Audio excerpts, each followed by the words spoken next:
إن الحمد لله نحمده ونستعينه ونستغفره ونعوذ بالله من شرور أنفسنا ومن سيئات أعمالنا من يهده الله فهو المهتد ومن يضلله فلن تجد له وليا مرشدا وأشهد أن لا إله إلا الله وحده لا شريك له وأشهد أن محمدا عبده ورسوله صلى الله عليه وعلى آله وأصحابه ومن اتبعه. Alemlerine yoktan bar kılıp, bizni özünün şeksiz nimetlerinde yaşatuşu Rabbimiz Allah Teala'ga min şükürlerimiz, maqtav ve ulug'lawlarimiz bulsun. Bizge şu hak dinimizni öğretken, bizning için en hayırlı örnek bulgan, siyikli peygamberimizge ko'ngil turlarimizdan chiqqan dualarimiz Allah Teala'nın selamı hem salavatı bulsun. Aziz kardeşlerim, her kaysig'izni taqvolikka chaqiran. Allah Teala'ga taqvo bo'ling'iz. Allah Teala Kur'an-ı Kerim'de aytdi: "Ya eyyuhellezine amanu taqullaha hakka tuqatih ve la tamutunna illa ve entum muslimun." Ey iman kitirgen bendeler, ey müminler, Allah Teala'ga tiyişli derecede takva bulunuz, yani onun emirlerin tiyişinçe ötegiz. Haramlarından tiyişinçe tıyılığız, hem Müslüman bulmagan halde, özünüzün Müslümanlığınızı düzeltmegen halde Allah huzuruna kaytudan saklanığız dedi.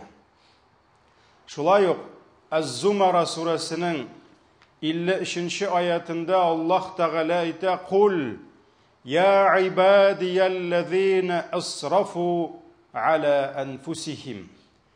Aytti, kişilerge aytti: "Ey minimdi, bendelerimdi, günah kılıp, min koygan şiklerini bızıp, üzlerine karata, üzlerine karşı gamel kılgan bendelerimdi." Yani şeytan vesvesesine birilip, günah hatalar kılgan bendelerimdi. La taqnatu min rahmetillahdi. Allah'ın rahmetinden ümitinizni üzmegizdi. Üzmegiz ümitinizni. İnnallaha yaghfiru'z-zunube cemi'a. Derslikte Allah ol bar günahlarını da gafu ite. İnnehu huvel gafurur rahim. Derslikte Allah gafu ituşu hem rahimlidir. Allah Teala'nın en büyük isimlerinin birisi bulgan, en büyük sıfatlarının birisi bulgan Ar-Rahman, Ar-Rahim, rahmet iyesi, rahimli buluğu. Allah Teala'nın rahmetinden başka yoktur bizge turmuşta, yoktur bizge hiçbir nimet de, yoktur onun yardımı da, onun bizni saklağı da, onun bizning kimşilik hatalarımızı geçirüğü de rahmetinden başka mümkün değil. Ama Allah Teala'nın rahmetine erişu için öz şartları var. Şu şartlarının birisi, eğer kişi Allah'ın rahmeti ona kilsin dese, ol özü de başkalarga karata rahimli bulurga tiyiş. Rahim şefkatli bulurga tiyiş. Hem Allah'ın rahmeti rahmetsizlerge erişmey. Rahim şefkati bulmaganga Allah'ın rahim şefkati de erişmey. Şuna göre Peygamberimiz sallallahu aleyhi ve sellem Allah'ı Teala dedi, özünün bendeleri arasından rahimli bulganlarına gına öz rahmetin bire dedi. Eğer de ol bendesinin ko'ngilinde başkalarga karata rahim şefkat, milosердие deb aytamiz, sostradание deb aytamiz. Şuşu hisler var iken, onun amelinde, onun özünün tutuşunda ko'rina iken, demek ana da Allah'ın rahim şefkati bulacak. Bu hadis Bukhari, Müslim rivayetlerinde kile. Hem bugün cemaat rahimli, şefkatli bulunun ayrım bir yönelişi. Ул да булса